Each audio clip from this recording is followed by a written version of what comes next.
అందరికీ నమస్తే. నేను మీ భార్గవి. వెల్కమ్ బ్యాక్ టు అమ్మ చేతి వెంట. ఈరోజు వీడియోలో స్ట్రీట్ స్టైల్లో కరకరలాడే మసాలా వడల్ని ఎలా తయారు చేసుకోవచ్చు చూపిస్తున్నాను. చాలా తక్కువ ఇంగ్రీడియంట్స్తో చేసిన టేస్ట్ మాత్రం నెక్స్ట్ లెవెల్లో ఉంటుంది. చలికాలం వేడివేడిగా సాయంత్రం పూట ఈ వడలు తింటూ ఉంటే టైం అనేది అస్సలు తెలియదు. పిల్లలకైనా పెద్దవాళ్ళకైనా కూడా మంచి tasty and protein full recipe అనమాట. అలాగే ఈ మసాలా వడలు చల్లారినా కూడా మీకు టేస్ట్ అనేది మారకుండా మెత్తగా అయిపోకుండా ఉండాలంటే ఈ వీడియోలో నేను చెప్పే టిప్స్ ఫాలో అయితే సరిపోతుంది. ఈ మసాలా వడలకి కాంబినేషన్గా చట్నీ అలాగే కారపొడి రెసిపీస్ లింక్స్ని డిస్క్రిప్షన్లో ట్యాగ్ చేస్తాను, చెక్ చేయండి. మరి ఇక లేట్ చేయకుండా కరకరలాడే ఈ మసాలా వడల్ని ఎలా చేసుకోవాలో త్వరగా చూసేద్దాం. ముందుగా ఒక బౌల్లోకి 2 కప్పుల దాకా పచ్చిశనగపప్పు వేసుకోండి. మా ఇంట్లో ఈ మసాలా వడలు ఎన్ని చేసినా సరిపోవండి. సో నేను 2 కప్స్ దాకా శనగపప్పుని తీసుకుని ఆ క్వాంటిటీకి తగ్గట్టుగా ఇంగ్రీడియంట్స్ అన్ని చెప్తున్నాను. ఈ క్వాంటిటీతో మసాలా వడలు ఒక 30 దాకా వస్తాయండి. 25 to 30 దాకా మసాలా వడలు చేసుకోవచ్చు అనమాట. మీరు తగ్గించుకోవాలి అనుకుంటే అన్ని హాఫ్ చేసుకోవచ్చు.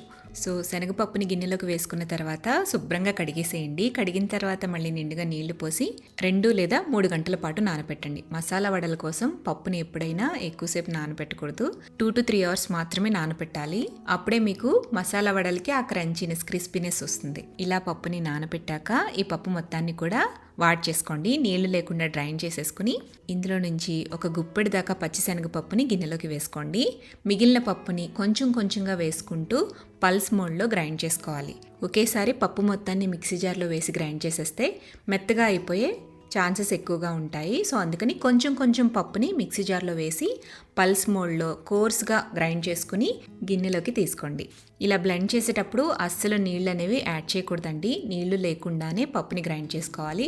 అలాగే గ్రైండ్ చేసేటప్పుడు అక్కడక్కడ పప్పులు మిగిలినా ఏం పర్వాలేదు, బట్ మెత్తగా మాత్రం గ్రైండ్ చేయొద్దు. ఇలా గ్రైండ్ చేసుకున్న పప్పు మొత్తాన్ని గిన్నెలోకి తీసుకున్న తర్వాత ఇందులోకి 1 కప్పుతో నిండుగా ఇలా మీడియం సైజులో కట్ చేసిన ఉల్లిపాయ ముక్కలు వేసుకోవాలి.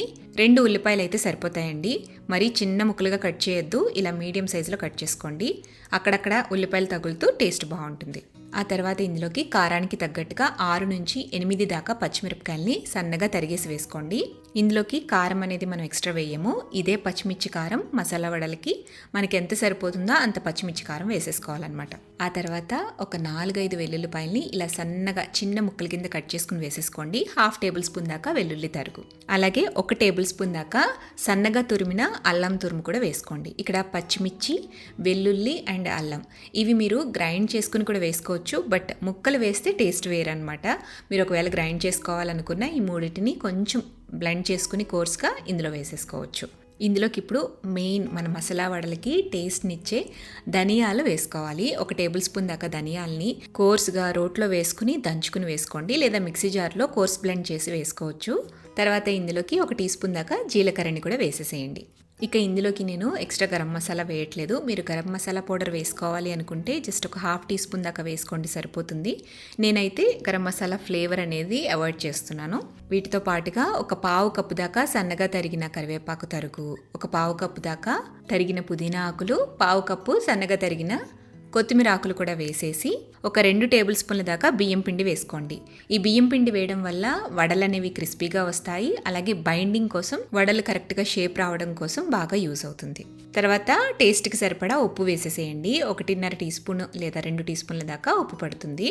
అంతే. ఇవన్నీ వేసేసాక బాగా కలిపేసుకోవాలండి. అసలు నీళ్ళు అనేవి చుక్క కూడా వాడకుండా ఈ ఉల్లిపాయల్లోంచి, కొత్తిమీర ఆకుల్లోంచి, వాటిలోంచి వచ్చే నీరే సరిపోతుందనమాట. శనగపప్పులో ఉండే మాయిశ్చర్ సరిపోతుంది.